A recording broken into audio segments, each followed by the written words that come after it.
Hello, everyone. My name is Erin McQuillan, and I will be starting our presentation with some brief history overviewing how the criminal justice system discriminates against African Americans. Black people are imprisoned at more than 5 times the rates of white people. In 2017, the U.S. population was 13% Black and 64% white. The prison population was roughly equal, with 40% Black and 39% white. How are both races imprisoned equally when population percentages are so different? Well, it is because the U.S. Criminal justice system discriminates against our country's Black population. Discrimination means unfair or unequal treatment of an individual or group based on certain characteristics, such as race.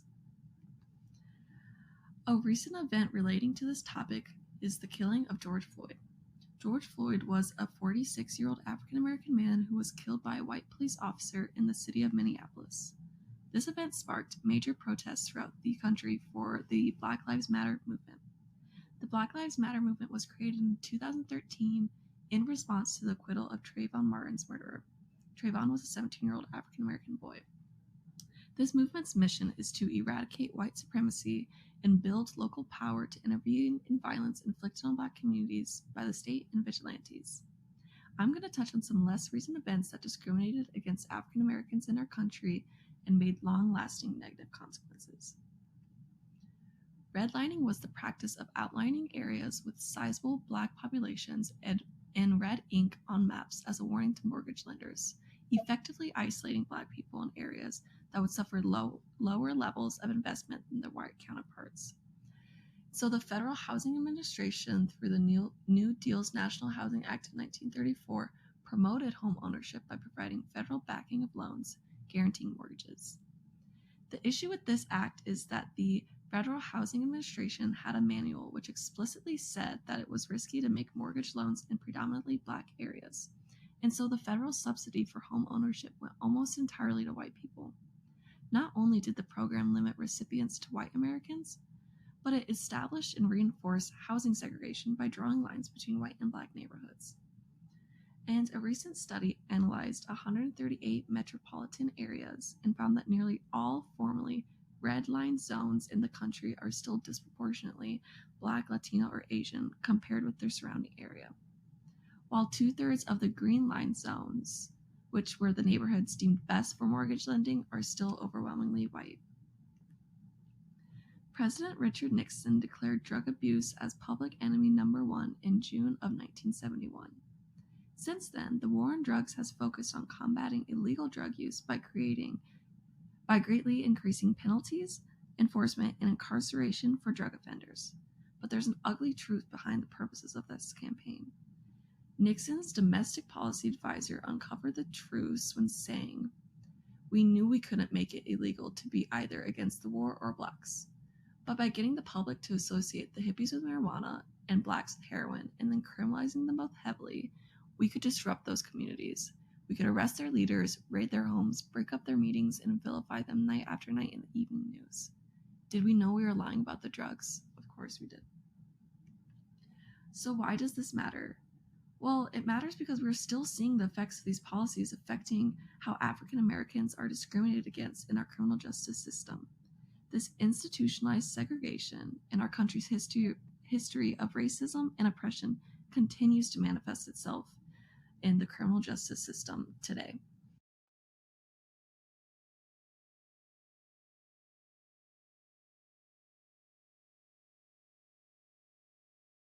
Examples. Where and how have we seen this?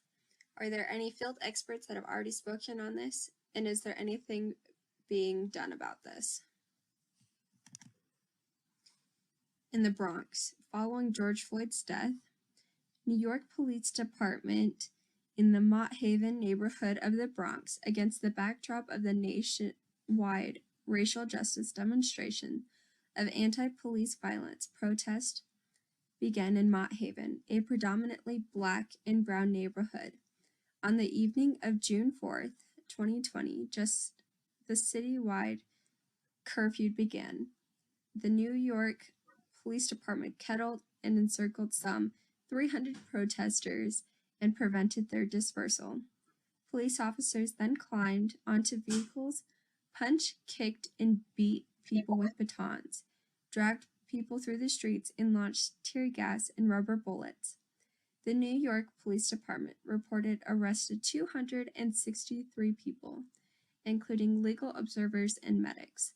At the height of the pandemic in New York, police crammed large groups of people into vans and small holding cells for hours, removing the face masks of some of the detained. Medical care for protester injuries was reported blocked. An earlier physician for human rights investigation conducted independently from ours found that medical care for protester injuries was blocked by police. This was a personal story of a woman. Her name is Eunice Moore, and on June 4th, 2013, Eunice had just graduated from high school and was celebrating graduation and a farewell party at a friend's house, where those that were in attendance were enjoying s'mores and Capri Suns around a bonfire, when a light was flashed in her eyes and she was asked for ID. When Eunice asked why, she was not given an answer and was tossed out of the chair that she inhabited. She was then dragged to the front of the house with her hands and arms twisted behind her back. In this, she was slammed against the brick house and was dragged on the driveway. Her friends came out and asked what was happening, and the officers yelled at them to get back.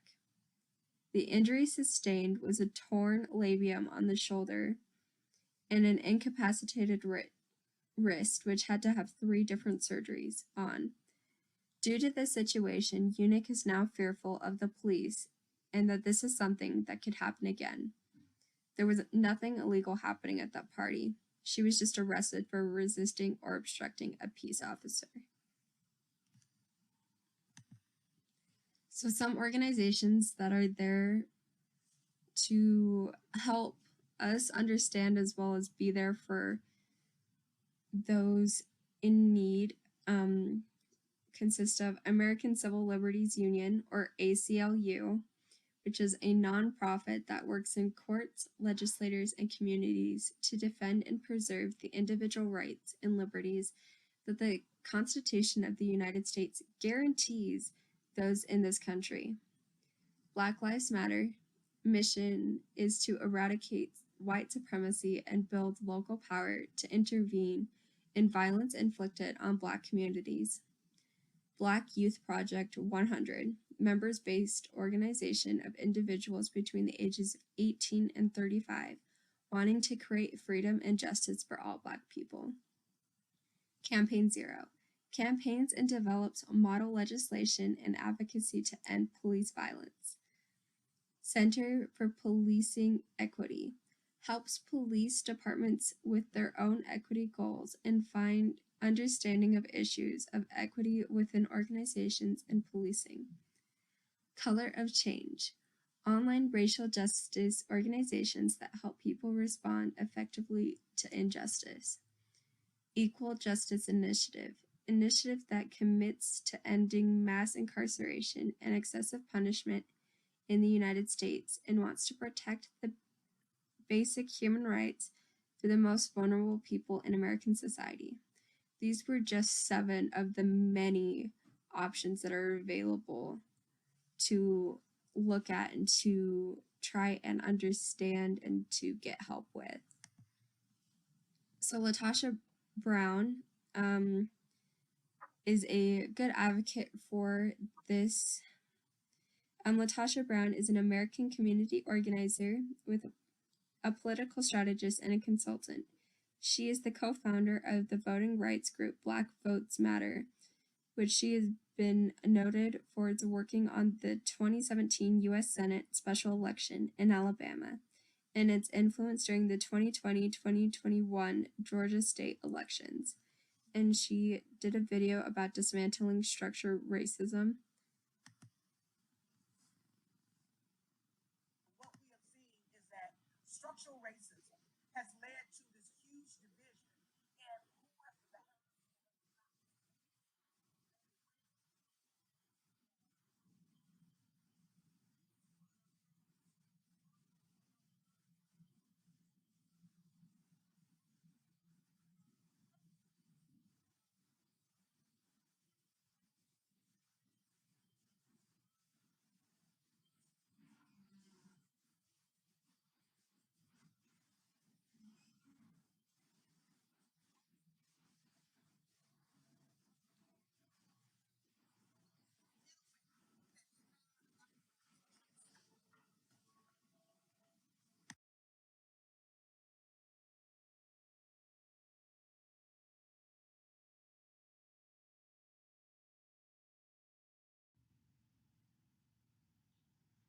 Now it's important to look at, why does discrimination in the criminal justice system matter to us? There's thousands of issues out there. Why is this one that, we need to take particular notice on fixing? And so racism in the criminal justice system, it hurts every single one of us in the US. There's monetary losses that hurt the economy. There's mental strains that hurt the well-being of America, everyone from African Americans to Caucasians, all races. And it goes against the very core beliefs that made America who we are today. And to look at it, money is always a driving factor. And many of these police brutality incidents come as a result of racism. These cases cost Americans millions of dollars a year. For example, in a 10-year span from 2004 to 2014, Chicago paid out $500 million for police brutality-related lawsuits. If even half of these cases could have been avoided by eliminating racism in the criminal justice system, Chicago could have spent that money improving roads, improving schools, things like that. And then all the prison time spent by African Americans who are wrongfully convicted because of racism. There's a huge number of wrongful conviction cases which involve African Americans. And the average cost to house a prisoner is $37,000 a year. If even just 100 African Americans are wrongly incarcerated, it's over $3 million that the United States could have spent to, improve our nation, improve the economy. The way I think about it, when you're sitting at a light in Logan for 10 minutes because, our infrastructure is not up to date, there's money that could have been spent fixing that we spent because of racism in the criminal justice system, that we spent because of police brutality cases, housing wrongful convictions because of racism. And so that's something that if we stop, it's going to help all of us. But more importantly, it just affects our well-being. Obviously among African Americans, it's very bad for their well-being. It causes more than 50 million poor mental health days a year for African Americans. And they report feeling fear, anxiety, and anger about the criminal justice about the criminal justice system. Obviously that's not the type of feelings that we want our citizens to have. We want people feeling safe, protected. But 41% of police encounters that African Americans have, they report is not positive. Ideally, that 100% of police interactions should be positive because there's a law and we're enforcing the law, but that's just not happening with discrimination in the criminal justice system. But this is affecting other races negatively as well, maybe not as prominently. Just when it comes to happiness and well-being, common sense says that putting oneself above another is never going to be a good recipe for success.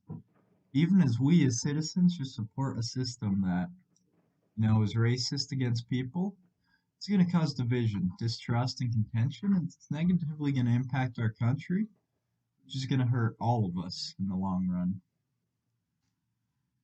But at the end of the day, this goes against America's core values. The 14th Amendment states that no state shall make or enforce any law which shall abridge the privileges or immunities of citizens of the United States. Nor shall any state deprive any person of life, liberty, or property without due process of law, nor deny to another person within its jurisdiction the equal protection of the laws. Obviously, when this was written, racism wasn't a huge thing. I guarantee you, if the writers of, the Constitution looked at our nation now, they would want equality for all races.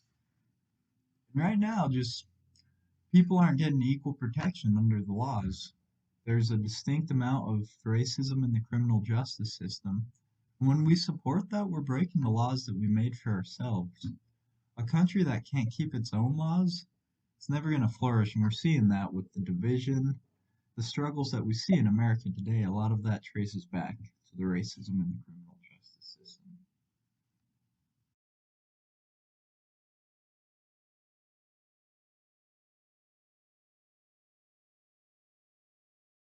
In this section, we're going to talk about some rebuttals. The first rebuttal that our group discussed was that police brutality is an isolated occurrence. Criminal justice system includes sworn-in police, prosecutors, courts, juvenile justice systems, and correctional agencies such as prisons and probation and parole departments. If they are acting in uniform, they are representing the criminal justice system as a whole. And regardless of frequency, discrimination should not go unnoticed. The second is jury bias. Some may argue that members on a jury may have personal bias, and that's the reason why there is such a discrepancy with population versus how many African Americans are actually convicted or in prison. And in 1985, a Cornell law professor, Sherry Lynn Johnson, reviewed a dozen mock jury studies, and in these studies, identical trials were simulated, sometimes with white defendants and sometimes with African Americans. Professor Johnson discovered that white jurors were more likely to find a black defendant guilty than a white defendant, even though the mock trials were based on the exact same crime and the exact same evidence. Her conclusion was that the race of the defendant significantly and directly affects the determination of guilt. On the whole, most studies confirm that some racial discrimination exists in the American criminal justice system, but that it's not intentional. It's rooted in subtle assumptions and fears that are deeply ingrained in the wider society. However, regardless of their basis, discrimination should not be swept under the rug.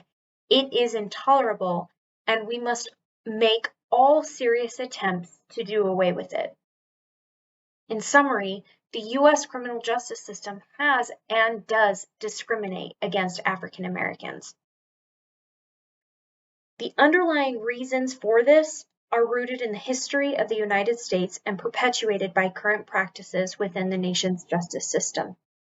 We have seen that because discrimination against African Americans by the U.S. criminal justice system exists, national racial justice organizations like Black Lives Matter have formed. Recognizing discrimination by the U.S. criminal justice system matters. It does not only impact the 12% of the U.S. population, it impacts us all, monetarily and mentally, while going against our country's core values. There is a significant overrepresentation of African Americans in the nation's justice system. Black men comprise about 13% of the male population, but about 35% of those incarcerated. 1 in 3 Black men born today can expect to be incarcerated in his lifetime, compared to 1 in 6 Latino men and 1 in 17 white men. Black women are similarly impacted. 1 in 18 Black women born in 2001 is likely to be incarcerated sometime in her life, compared to 1 in only 111 white women. While some may argue that the criminal justice system does not discriminate against African Americans, the well-documented data doesn't lie. Thank you.